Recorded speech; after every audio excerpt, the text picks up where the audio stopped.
Hi everyone, it's me again, Molly. Today's topic is 对牛弹琴, which means to play the harp to a cow.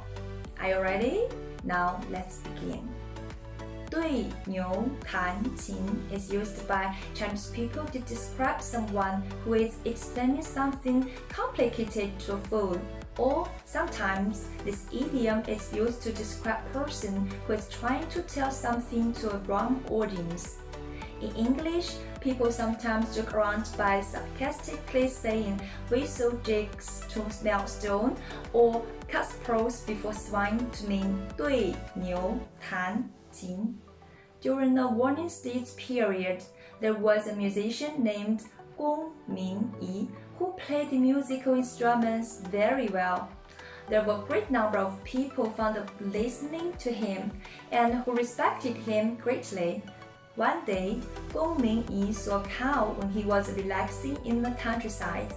He thought, "Everybody complains my music. Why don't I play some music for this cow?" He played a piece of elegant, quaint music for the cow, but the cow just kept grazing the grass with its head down. He played another piece of joyful music, but the cow still kept its head down to graze the grass and totally ignored him. Gongming Yi showed off all his skills, but the cow still ignored him. Gongming Yi was disappointed and started questioning his ability. A passerby said to him, "It's not because the ability is bad, it's because the cow cannot understand music at all." The cow could not understand the beautiful music like humans.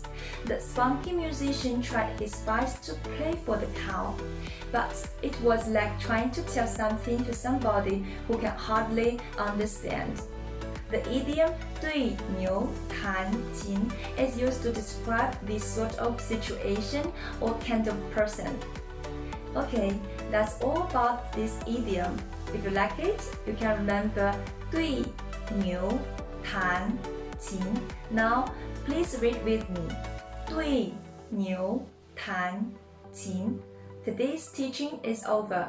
In my next video, I will share 画蛇添足 with you, which means draw a snake and add feet to it. Thank you for your watching. See you next time. Bye bye.